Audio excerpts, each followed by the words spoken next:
Una cálida bienvenida al video de hoy titulado La esposa se prepara. Si piensan que la esposa en la Biblia es solo la iglesia, como dice Pablo, eso es solo parcialmente correcto e incompleto y definitivamente deberían quedarse hasta el final del video. El tema de hoy va a ser más que emocionante. El libro de Apocalipsis que estamos tratando de descifrar y entender en realidad da una definición muy diferente de la esposa. Y sin embargo, al final encaja perfectamente con la imagen de la iglesia como la esposa. Hoy nos centraremos menos en fechas y líneas de tiempo. Va a ser emocionante y al final de este video también sabrán cuál es con mayor probabilidad la nave de Jesús, aquella en la que partirán los santos. ¿Dónde se encuentra ahora? ¿Cómo será visible a más tardar en diciembre? ¿Y qué significan el granizo y el lagar? Temas que hemos mencionado una y otra vez en los últimos videos. Así que sí, será impresionante. Quédense hasta el final. Como siempre, aquí tienen un recordatorio de nuestros dos últimos videos que están relacionados entre sí. El título del antepenúltimo video fue La cosecha en el fin del tiempo. Y el más reciente fue un video especial sobre el versículo final de la cosecha titulado El misterio de los 1600 estadios. Asegúrense de ver ambos. Un nuevo video normalmente se basa en el anterior. Analizamos los textos de la cosecha en Apocalipsis 14 y mostramos cómo se están cumpliendo en los cielos y cómo y cuándo ocurre la cosecha del trigo en el fin del tiempo, especialmente la luz de los acontecimientos relacionados con Charlie Kirk, el posterior reavivamiento exagerado y el debate general 80 de la ONU, solo por mencionar algunos temas. Como se mencionó anteriormente, los textos de la cosecha terminan con el corte de las uvas, el llenado del lagar y el hollado del lagar, explicado en detalle en ese último video. Y esto coincide con el granizo de la séptima plaga, cuyos pasajes ya analizamos en un video anterior titulado La caída de Babilonia. En todos estos videos, la cruz de Jesús y su sacrificio siguen siendo el enfoque central. Y el video de hoy no será diferente. La verdadera esposa de Jesús no será golpeada por el granizo, sino solo aquellos que rehúsan aceptarlo mientras su mano aún está extendida para salvar. Ya conocen este gráfico de los videos anteriores. En azul he resaltado el periodo central durante el cual ocurrieron innumerables acontecimientos en la escena mundial. Primero echemos un vistazo a algunas de las cosas que han sucedido desde el último video. Esta imagen es del video El clamor de medianoche. Por un lado, señalamos que alrededor de este tiempo podríamos esperar un clamor de medianoche o un acontecimiento que despertaría a las vírgenes dormidas. Bien, publicamos nuestro último video, El misterio de los 1600 estadios, el 10 de octubre. El contenido había sido predicado internamente a nuestra congregación el 4 de octubre. Permítanme citar una de las últimas frases como resumen de ese video. Queridos amigos, para mí personalmente el contenido de este video es el llamado supremo y la más fuerte advertencia en un tiempo absolutamente oscuro para finalmente despertar. Ustedes conocen la línea de tiempo, la recta final de lo que probablemente sea el último sprint de toda la carrera cristiana. Nuestro Señor viene, Él ya está en camino. El incensario hace tiempo que fue arrojado, y de ello da testimonio 3 y Atlas. Y la cosecha en el fin del mundo está ocurriendo ahora mismo. Sé parte del buen trigo y no de la cizaña, y ciertamente no de las uvas que serán holladas. Fin de la cita. La profundidad de ese video es tremenda y en circunstancias normales debería ser suficiente para despertar a cualquiera cuando la cruz de Jesús está tan dramáticamente conectada con la altura de la sangre de los 1600 estadios. Pero la realidad muestra que solo un acontecimiento masivo y terrible hará que la gente realmente comprenda y clame que nuestro esposo hace tiempo que está en camino, como da testimonio 3 y Atlas. Y ese acontecimiento aún no ha llegado. Por lo tanto, tenemos que decir que el clamor de medianoche aún no ha ocurrido, con el volumen e intensidad necesarios. En el próximo video tendremos aún más comprensión sobre esa fecha, o más bien sobre ese acontecimiento. Por otro lado, recuerden el cometa C2025-K1, que alcanzó su perihelio el 8 de octubre en la constelación del Cuervo Carroñero. Mostramos que el cometa señala en este momento los siguientes 2 versículos.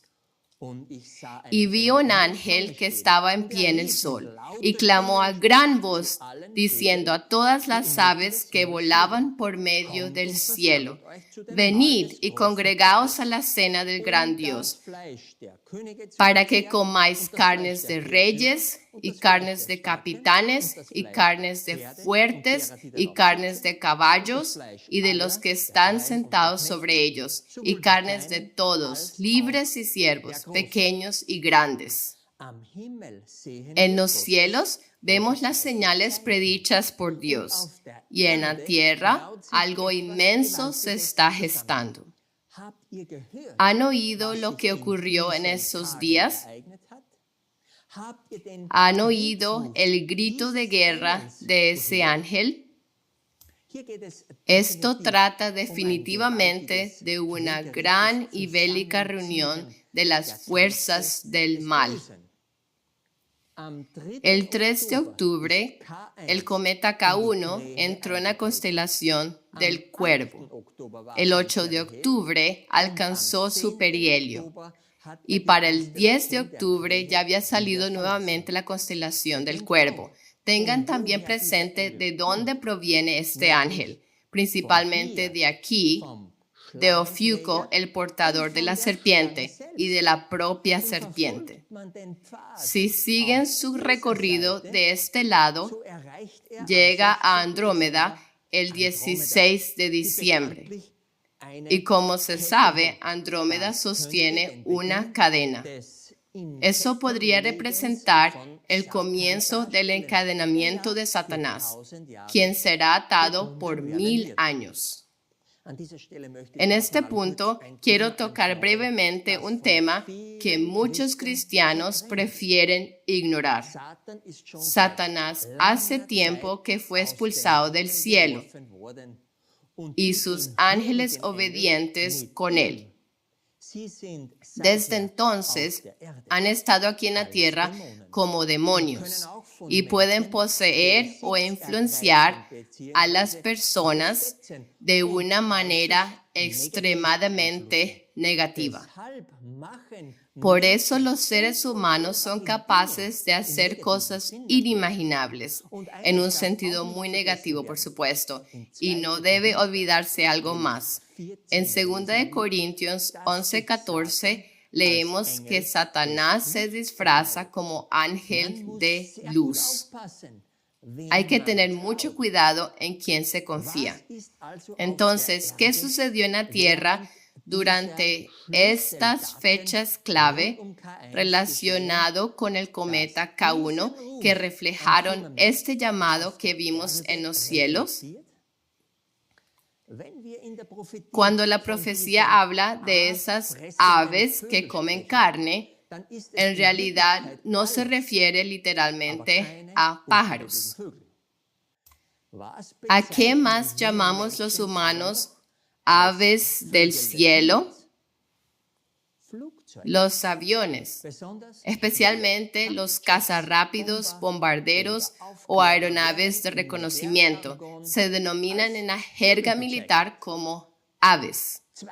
Dos aves están en el aire o el ave ha aterrizado. El término ave es común en la OTAN porque proviene de la jerga militar estadounidense BIRD y fue adoptado por el lenguaje radiofónico y operacional compartido, simbolizando la naturaleza voladora y viviente de una aeronave. Basta de la definición. Creo que está claro hacia dónde se dirige esto. Observen lo que ocurrió durante estos días mientras el cometa K1 viajaba desde Ofiuco hasta salir de la constelación del Cuervo. ¿Recuerdan los llamados incidentes con drones en varios aeropuertos civiles y de la OTAN en Europa? Durante semanas, la gente se preguntaba qué eran realmente esos objetos voladores no identificados, esos ovnis. No pudieron ser identificados, no se tomaron fotos claras, no fueron derribados. Hubo especulaciones, ¿eran rusos o estadounidenses o algún trabajo interno? Y hasta el día de hoy, nadie sabe si fueron controlados por humanos o por seres extraterrestres. Sí, y Satanás o los ángeles caídos, los demonios, son por definición extraterrestres, solo que del lado del mal. Satanás quiere embrollar a la humanidad en la guerra para que la gente se distraiga y no se prepare para el día del Señor, ni para permanecer firme en ese día. Y la guerra es de naturaleza dual, espiritual y física, como podemos leer aquí en Efesios.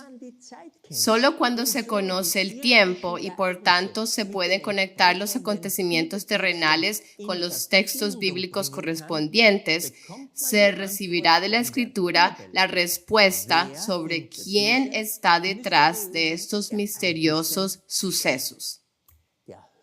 El punto culminante de estos ataques de ovnis llegó cuando los principales aeropuertos de Alemania fueron atacados el 3 y 4 de octubre.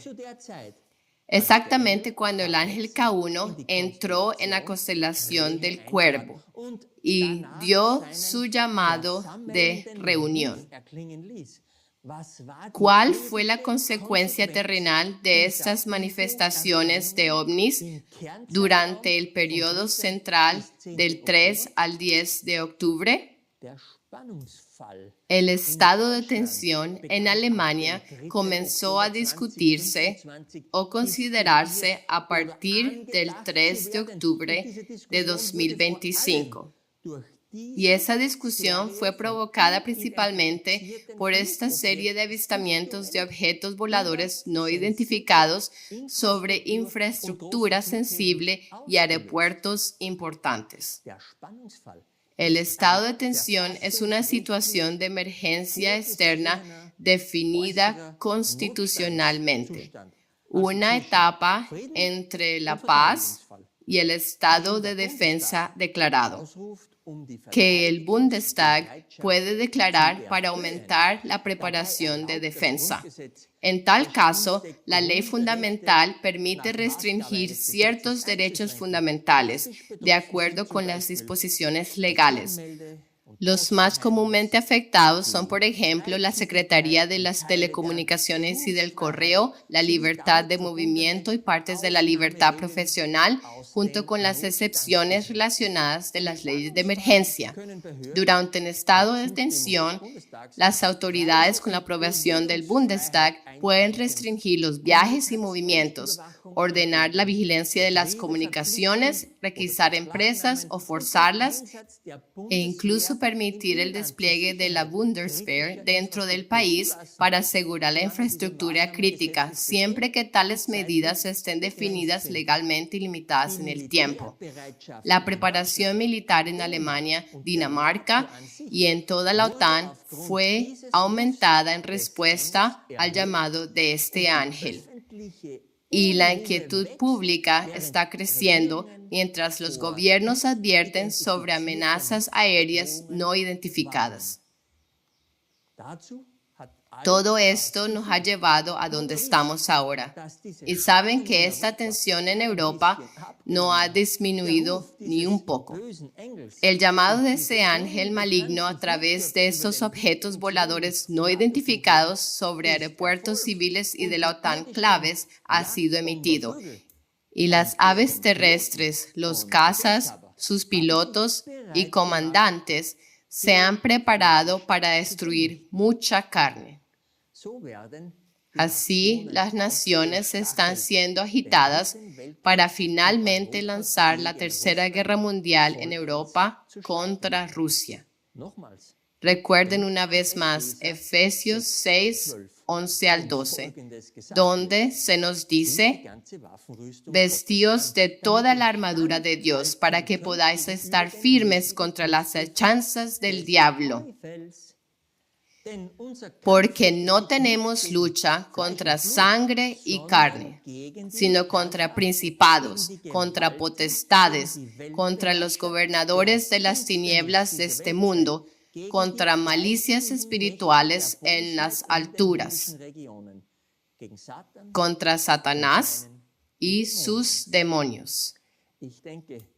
Creo que hay poco más que decir, excepto esto: no se dejen engañar por esas llamadas reuniones de paz y seguridad.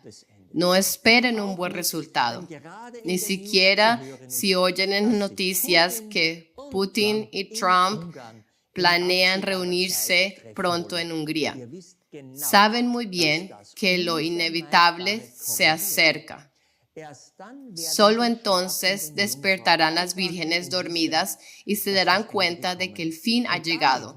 Y solo entonces se entenderá que el esposo debe venir. De lo contrario, nadie sería salvo. No pierdan la fe. Es la fe la que vence al mundo. Que nadie en estos días de la recta final de nuestra carrera cristiana quite tu corona ni la mía. Ese es el estado de paz en Europa en este momento. ¿Y qué hay de paz en el Medio Oriente? Paz en Medio Oriente. Estas imágenes dieron la vuelta al mundo. Aquí vemos a Trump en Israel hablando ante el Parlamento israelí, la Knesset. Y justo después, el viaje continuó hacia Sharm el-Sheikh para firmar un decreto de paz para Medio Oriente. ¿Cómo se produjo esto? Aquí ven una tabla con fechas que muestran cómo todo condujo hasta el 13 de octubre de 2025. Los rehenes vivos fueron liberados por Hamas, palestinos e israelíes se regocijaron, y Trump ni siquiera recibió el Premio Nobel de la Paz por ello, aunque supuestamente puso fin a 8 guerras. ¿Cuánto duró esa paz en Medio Oriente? Hasta el 19 de octubre. 2 soldados israelíes fueron asesinados y como respuesta Israel volvió a bombardear Gaza, matando 26 personas. Luego, el 20 de octubre, se anunció que Israel reanudaría el alto al fuego. Bueno, todo es muy frágil e inestable en Medio Oriente. Paz y seguridad está en boca de todos, pero la destrucción sigue rápidamente. No se dejen engañar. La chispa que encenderá la destrucción del segundo ay está justo a la puerta.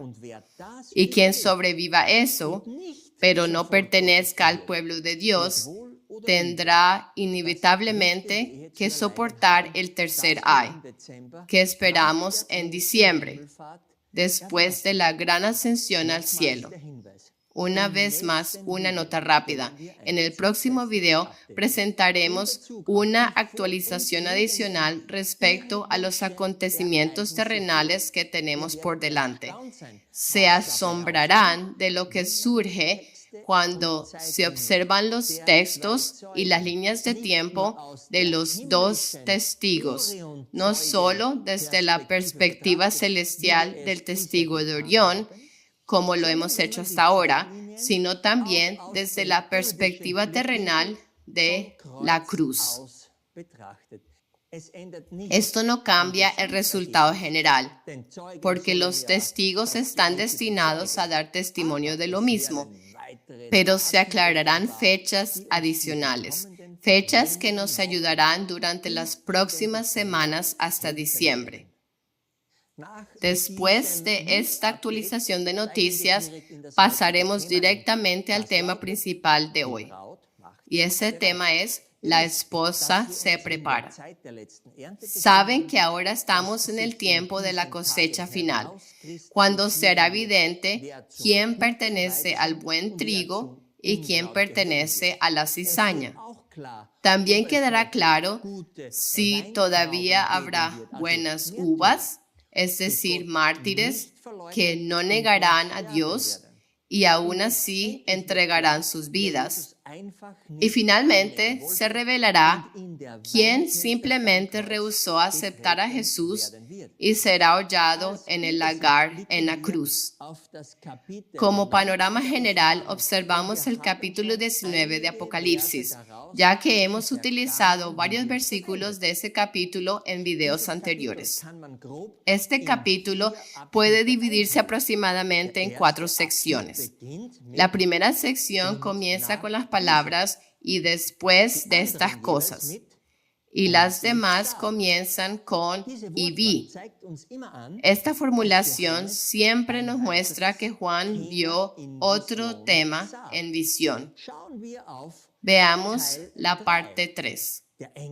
El ángel que está en pie en el sol.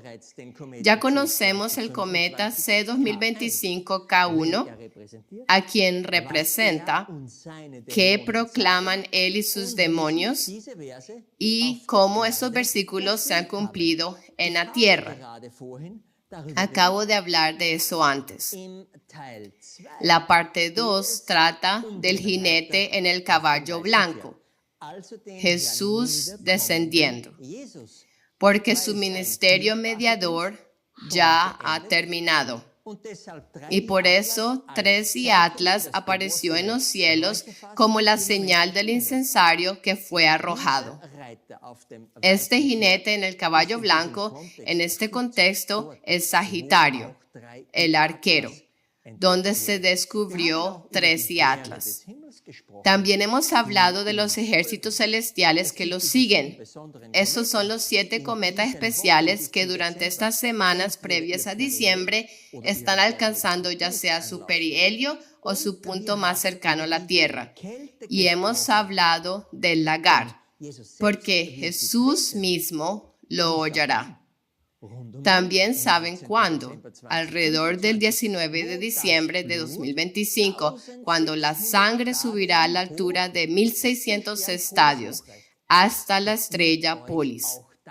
Recuerden también que el nombre de Jesús, que nadie conoce sino Él mismo, apunta a su carácter único, a su mérito único, porque solo Él pasó por la muerte y el infierno o el Hades, un símbolo de la segunda muerte, por nuestra causa. Y cuando resucitó, Él resultó victorioso. Nadie más compartirá jamás esa experiencia. Cada uno de esos versículos puede verse en Sagitario o en la cruz. Y ya lo hemos explicado de una u otra forma. Sin embargo, la parte 4 aún no se ha tratado. Leamos estos versículos. Y vi a la bestia, a los reyes de la tierra y a sus ejércitos, reunidos para hacer guerra contra el que estaba sentado sobre el caballo y contra su ejército. Y la bestia fue apresada, y con ella el falso profeta que había hecho milagros delante de ella, con los cuales se había engañado a los que recibieron la marca de la bestia y habían adorado a su imagen. Estos dos fueron lanzados vivos dentro de un lago de fuego ardiendo con azufre, y los demás fueron muertos con la espada que salía de la boca del que estaba sentado sobre el caballo, y todas las aves fueron saciadas de las carnes de ellos. Estos versículos se cumplen por el cometa C2025R2. Como ya saben, fue descubierto en Virgo, cerca de la estrella Spica, el 11 de septiembre, y alcanzó su perihelio al día siguiente. Fue al mismo tiempo cuando Charlie Kirk fue asesinado el 10 de septiembre. Dijimos que la aparición de este cometa en ese lugar particular, en el manojo de trigo en la mano de Virgo, cerca de Spica, podría indicar el proceso de separar lo bueno de lo malo. Si siguen la trayectoria de este cometa, llega a la cruz en el verdadero día de Navidad y continúa hacia Piscis. Ahora, alrededor de la cruz, encontramos las dos entidades mencionadas en el texto: la bestia y el falso profeta, que luego son llevadas simbólicamente por R2 hacia la región del mar, desde Capricornio hasta Piscis. Aprenderemos más sobre este proceso en el próximo video. Para entonces las aves ya se habrán saciado, como dice el versículo final. ¿Saben lo que eso significa? Los objetos voladores, sean bombarderos o misiles, habrán entregado su carga mortal, por decirlo suavemente. Pero por hoy, veamos la primera parte de este capítulo, la que comienza con "y después de estas cosas". ¿Qué vino antes de eso? La caída de Babilonia en Apocalipsis 18, durante las bien conocidas 3 horas que seguimos encontrando en la línea de tiempo. En los primeros versículos encontramos un poderoso canto de alabanza desde el cielo, mirando atrás a esas 3 horas. Al final de esas horas, después de la batalla de Armagedón, Jesús será victorioso, y por eso también tomará su reino, como el versículo 6 lo afirma nuevamente en tiempo pasado, mirando atrás. Así que esta victoria en la batalla final debe esperarse en diciembre, cuando Babilonia yace en cenizas y Jesús comienza a hollar el lagar. En ese tiempo, en diciembre, también sucederá algo más, es decir, los acontecimientos descritos en los versículos 7 y 8 y que son de inmensa importancia para el resto de este video. Leámoslo.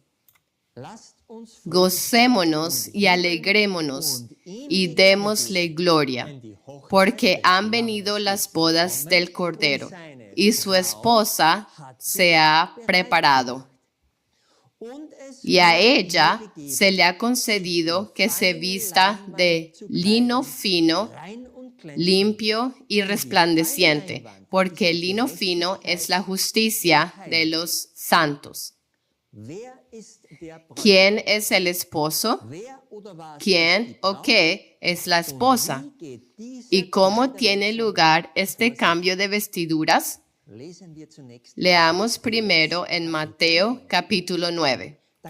Entonces vinieron a él los discípulos de Juan diciendo, ¿por qué nosotros y los fariseos ayunamos muchas veces y tus discípulos no ayunan? Y Jesús les dijo, ¿pueden los que están de bodas tener luto entre tanto que el esposo está con ellos? Mas los días vendrán cuando el esposo les será quitado y entonces ayunarán. Desde una perspectiva terrenal, Jesucristo, el Hijo del Dios viviente, se hizo hombre. Vino a esta tierra a las personas que esperaban al Mesías prometido. Fue crucificado el 25 de mayo del año 31, como mostramos especialmente en el último video. Hasta ese momento, Jesús estuvo literalmente entre los hombres. Está claro quién es en el nivel humano el esposo, el hombre Jesucristo. Pero, ¿cómo se ve cuando levantamos nuestros ojos al cielo? Leamos nuevamente del conocido Salmo 19.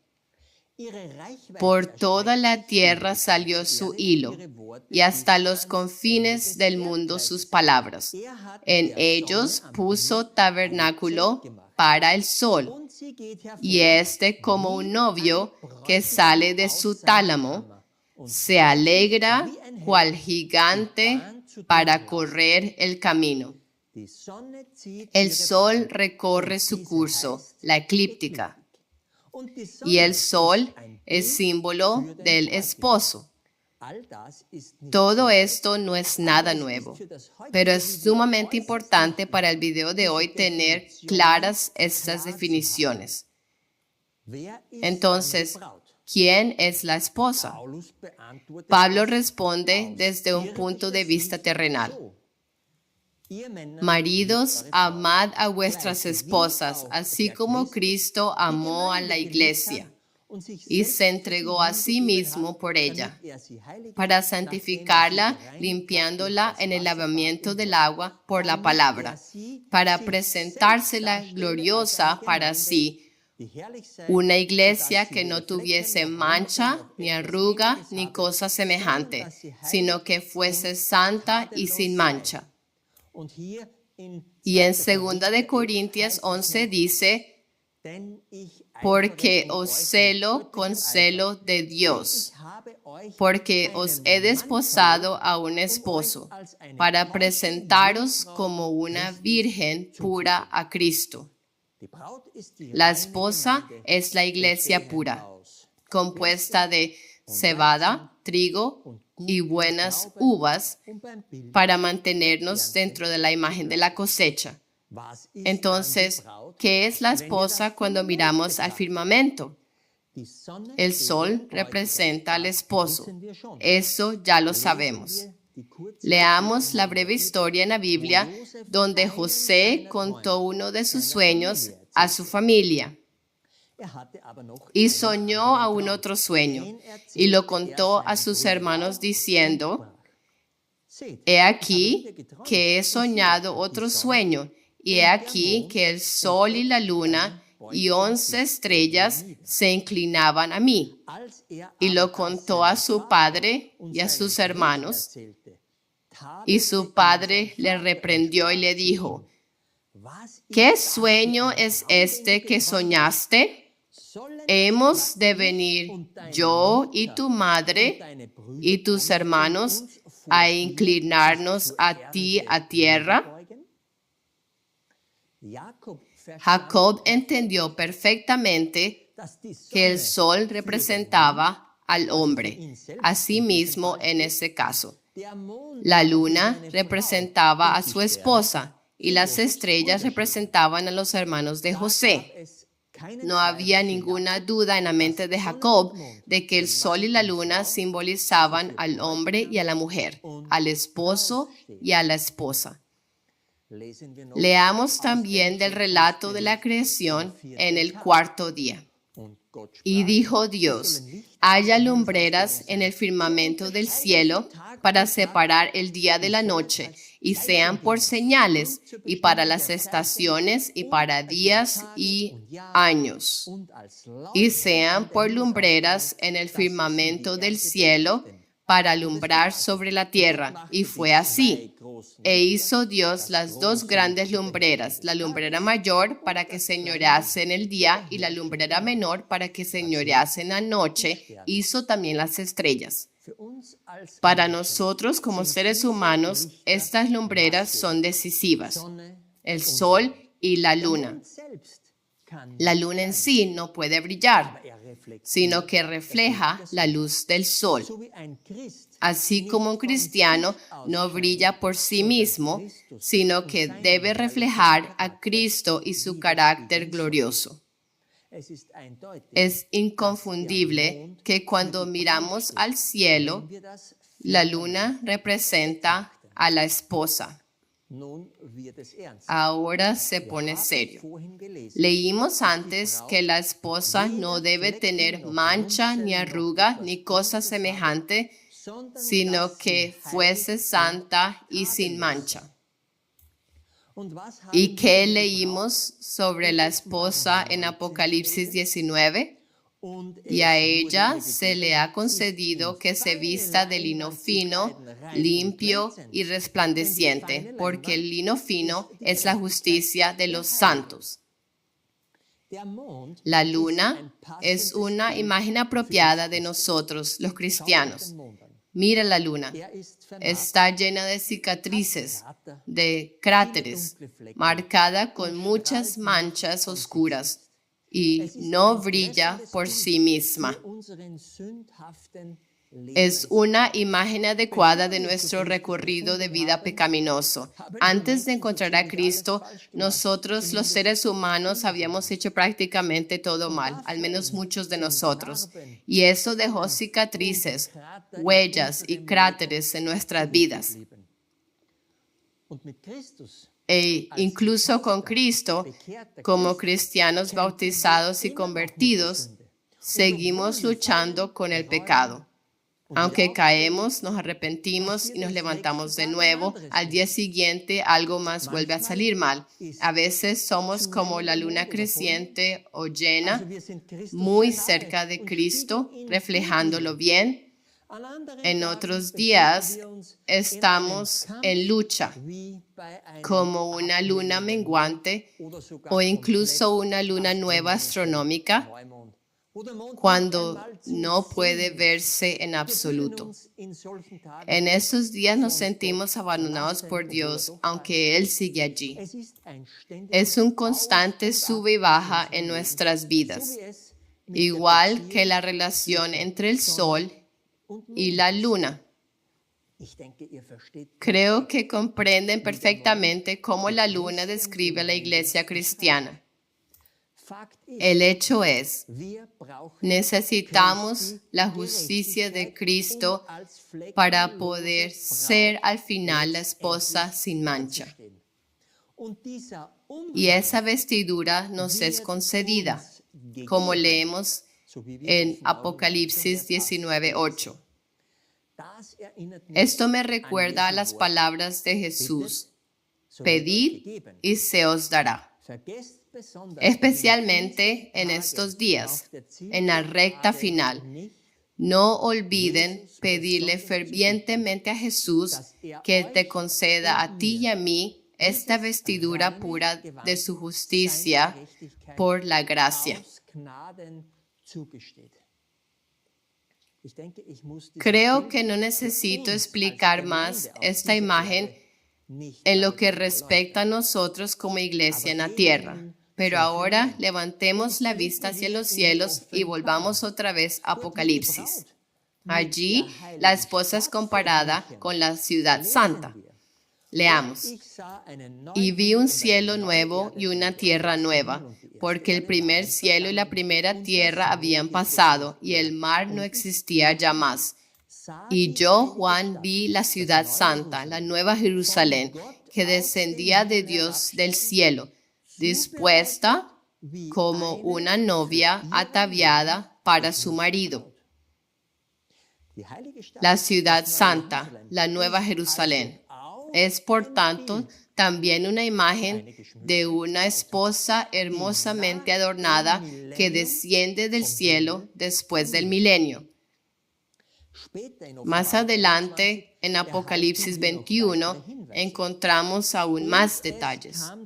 Y vino a mí uno de los 7 ángeles que tenían las 7 copas llenas de las 7 plagas postreras. Y habló conmigo diciendo: ven acá, yo te mostraré la desposada, la esposa del Cordero.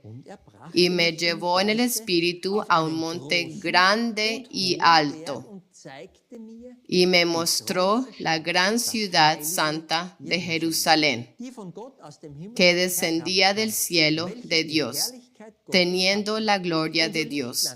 Y su luz era semejante a una piedra preciosísima, como piedra de jaspe, diáfana como el cristal. ¿Qué ángel es este? Después de lo que voy a revelar en este video, algo que reconocimos después del 18 de agosto, solo pudo haber sido el ángel de la 7ª plaga, aquel que actuó en el Mazarot y salió de Orión. Estamos ahora mismo en el periodo de la 7ª plaga. Sus versículos incluso están marcados en la línea de tiempo mostrada al principio. ¿Quién fue el actor en el Mazarot para ese ángel de la plaga? La luna. Así que después de que la luna derramó la plaga sobre Júpiter, el aire, el 19 de agosto, quedó libre para revelar el misterio de la esposa. Había llegado el momento para esta revelación. Aquí en este versículo vemos claramente que la mujer, la esposa del Cordero, es la ciudad santa, la Nueva Jerusalén, y es magníficamente resplandeciente a la vista, clara como el cristal. Lean este capítulo por ustedes mismos, especialmente a la luz de la comprensión que presentaremos. Pero ahora tenemos un problema. Tenemos claramente la luna como un símbolo de la mujer y sin embargo en este momento ella todavía no está vestida de lino fino y sin mancha. Y por otro lado, leemos aquí que la esposa es la ciudad santa gloriosamente adornada, la Nueva Jerusalén ya radiante en perfección. Entonces, ¿cómo podemos reconciliar esto? ¿Cuándo ocurre este cambio de vestiduras como leemos en Apocalipsis 19? Veamos un breve fragmento del video Armagedón y el segundo Ay. Y allí ya dimos una pista bastante grande. Hay algo que deben saber sobre la ciudad santa y la luna. Debido a la importancia de la luna, una vez calculamos, solo por curiosidad, si la ciudad santa, usando las medidas de Apocalipsis, cabría dentro de la luna, ya que hay algunas ideas y teorías al respecto. Y una vez más, le pedí a ChatGPT que realizara el cálculo nuevamente. Algunos afirman que la ciudad santa es un cubo, mientras que Elías, en su notable libro sobre la ciudad santa, descubrió que debe ser una pirámide. De cualquier manera, solo la pirámide, con una longitud lateral de 12,000 estadios, que equivale a 2,218 kilómetros, cabría dentro de la luna. Interesante, ¿no es así? Después de todo, la gente se pregunta de dónde sacará Dios los escombros de piedra que caerán sobre la tierra como granizo. ¿De dónde los obtendrá si la NASA no ha visto nada por el estilo en el espacio hasta ahora? Bueno, eso es suficiente de las pistas especulativas. Espera, hay una pista más y viene de Roma. ¿Recuerdan que el 20 de julio el Papa León visitó el observatorio propio del Vaticano y estaba ansioso por mirar al cielo? Es reportado que mostró interés en observar el cielo, especialmente a la luna. ¿Sabe él algo que muchos otros no saben? Hay más que se podría decir sobre esto, pero pronto veremos por qué mostró tanto interés en la luna. Una cosa es segura, en el Vaticano podemos asumir, poniéndolo cortésmente, que Satanás está presente. El Papa sabe muy bien que el adversario tiene poco tiempo, ¿verdad? Y 3 y Atlas es lo que el portador de la serpiente quiere ocultar, como aprendimos hoy. Y cuando aparece 3 y, entonces Satanás, y por lo tanto también el Papa, sabe que 4 y no puede estar muy lejos. Creo que para ahora muchas cosas deberían haber quedado claras. En el último video mostré un fragmento sobre la herencia de los redimidos. Se nos mostró la ciudad santa como toda la galaxia de la Vía Láctea. Descubrimos el gran río como el ecuador galáctico, la calle de la ciudad como la eclíptica. Reconocemos los 2 troncos de los árboles a cada lado del río y los frutos y hojas para sanidad representados en las 12 constelaciones del Mazarut. Todo esto es escrito en los primeros versículos de Apocalipsis 22. Por supuesto, todos los santos redimidos habitarán y poblarán esta vasta ciudad celestial, como el hermano John describió en el libro mencionado en el video.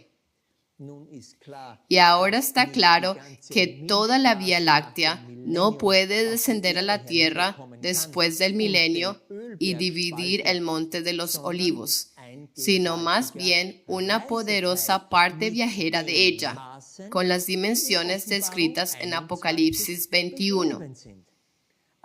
Así que una especie de nave en forma de pirámide. ¿Dónde estaría entonces esta parte viajera actualmente? Si sabemos que esta esposa del Cordero debe tener algo que ver con la luna. Esa parte viajera de la ciudad santa está con toda probabilidad justo ante nuestros ojos y lo ha estado durante mucho tiempo. La luna, más precisamente la parte viajera dentro de la luna. Pero recuerda, la luna todavía lleva su antiguo vestido, lleno de arrugas y cicatrices, cráteres y manchas. En Apocalipsis 19 leemos, sin embargo, que se le concedió a ella, la esposa, cambiar de vestiduras. Sí, por un lado, esto habla de nosotros, la iglesia terrenal del Señor Jesús.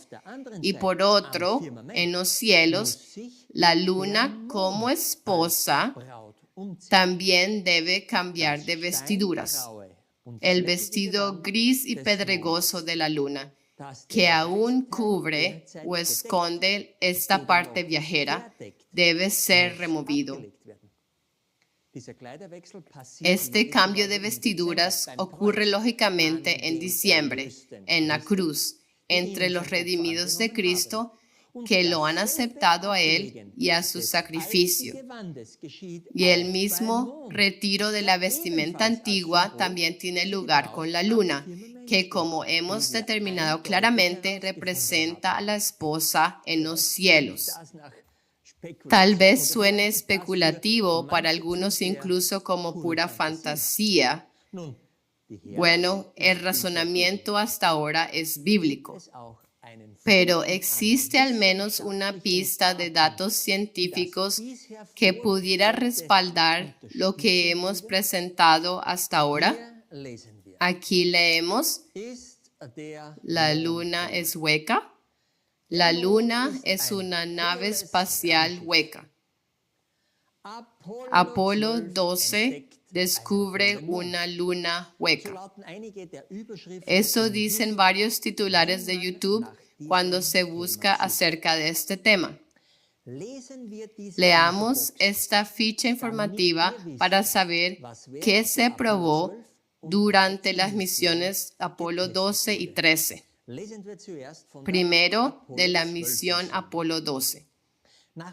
Después del exitoso aterrizaje y regreso de los astronautas, el módulo lunar Intrepid fue deliberadamente estrellado contra la superficie de la Luna, a unos 65 kilómetros de la estación sismográfica del Apolo 12. Los sismómetros registraron el impacto y, de hecho, la Luna resonó durante unos 55 minutos con patrones de resonancia claramente reconocibles. El científico de la misión, Maurice Ewing, comentó, era como si alguien hubiera golpeado una campana, dejándola sonar durante varios minutos. Esta cita se popularizó más tarde como la luna sonó como una campana.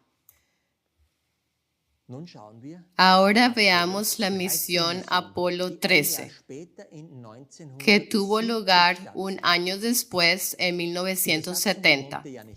La tripulación no pudo aterrizar, pero la NASA utilizó la tercera etapa restante del cohete para repetir el experimento.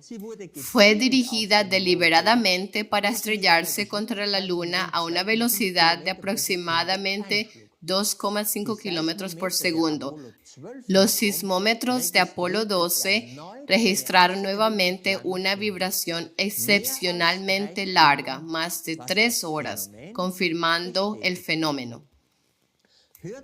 Otros investigadores afirman que hay una capa exterior de unos 32 kilómetros de espesor y luego un interior de aproximadamente 3.220 kilómetros que es en gran parte hueco o al menos extremadamente poroso por dentro. Bueno, de cualquier modo, no quiero iniciar aquí un debate sobre los detalles, pero no es descabellado si se deriva bíblicamente. Concluir que la parte viajera está con toda probabilidad dentro de la luna, aquella con la cual los redimidos viajarán al tercer cielo después del cambio de vestiduras. Y ahora debería quedar claro lo que debe suceder y lo que también encaja bíblicamente con un acontecimiento realmente terrible. Cuando la gloriosa parte viajera piramidal y cristalina dentro de la luna desprenda la envoltura gris lunar.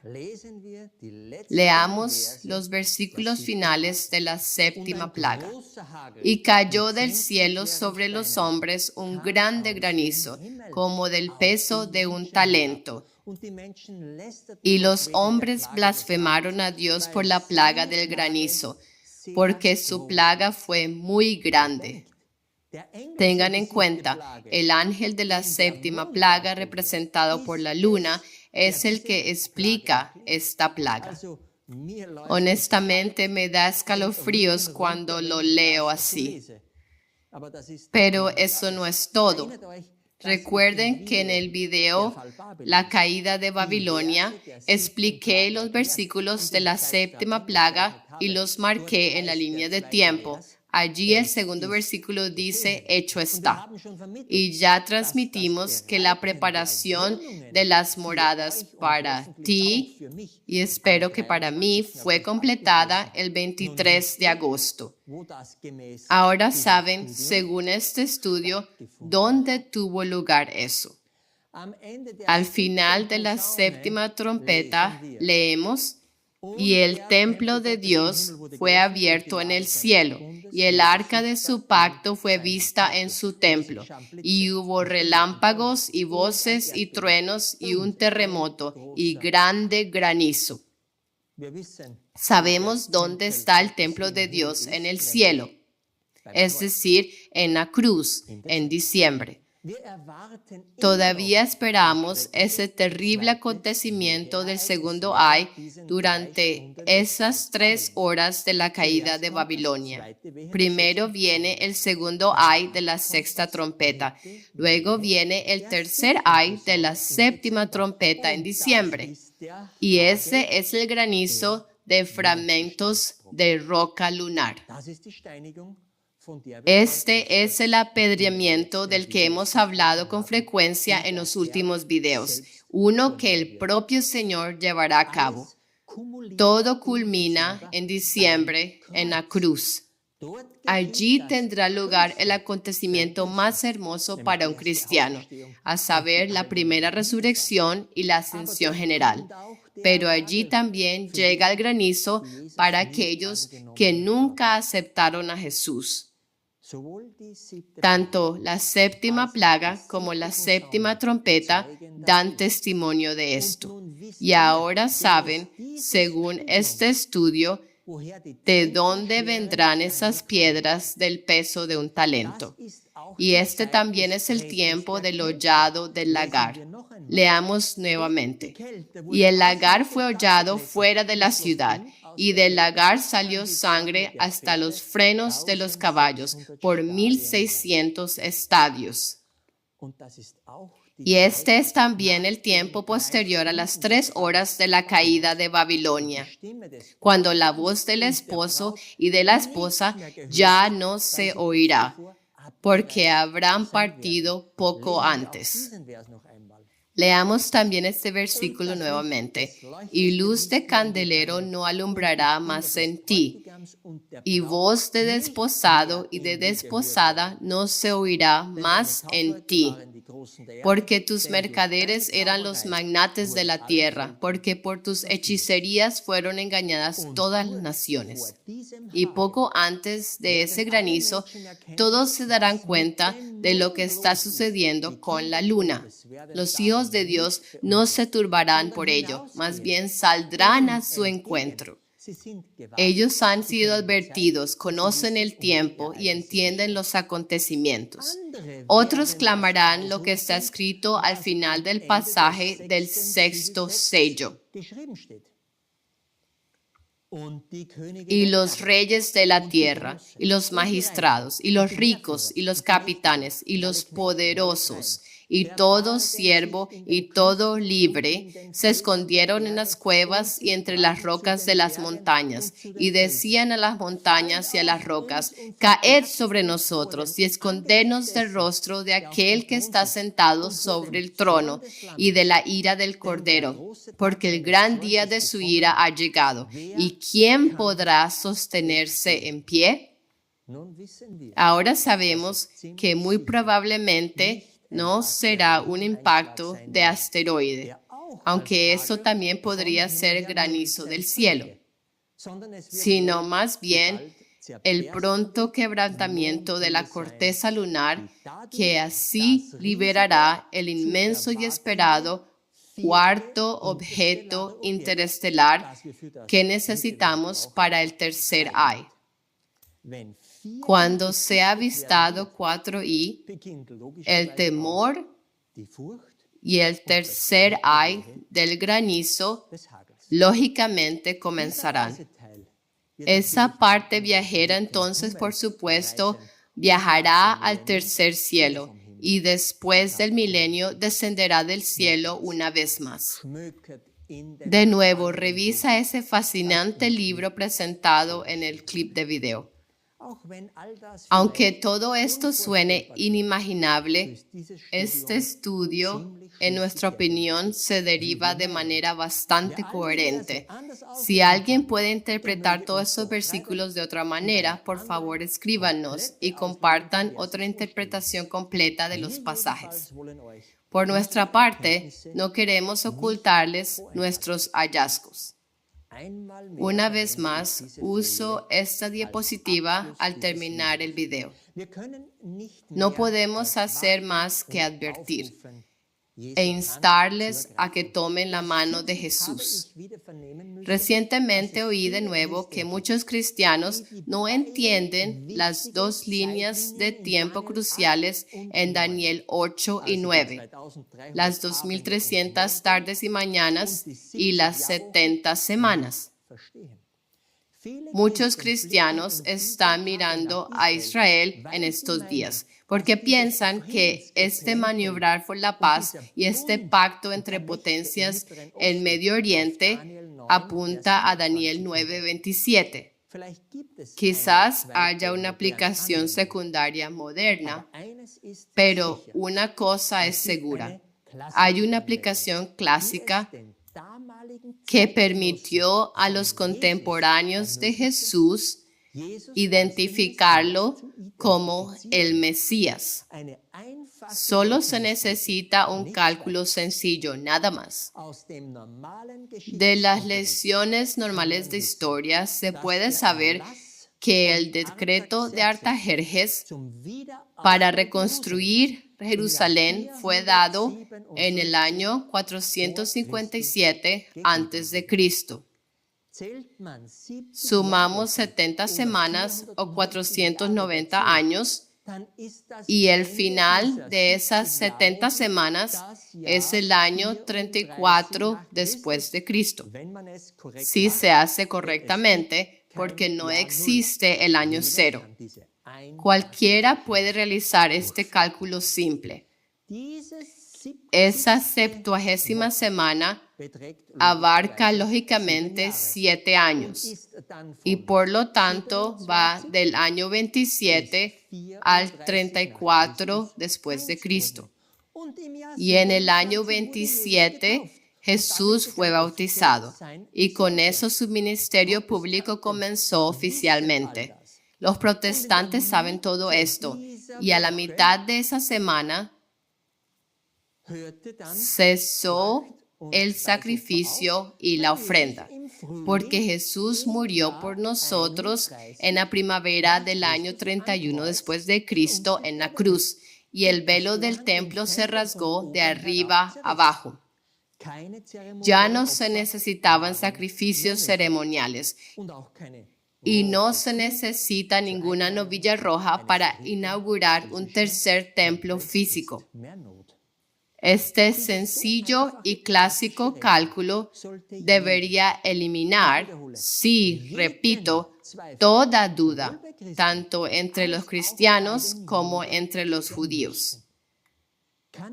¿Puede este pueblo aún ser provocado a celos, como dice Pablo, cuando son ellos quienes añadieron una maldición al lector de esta profecía en Daniel?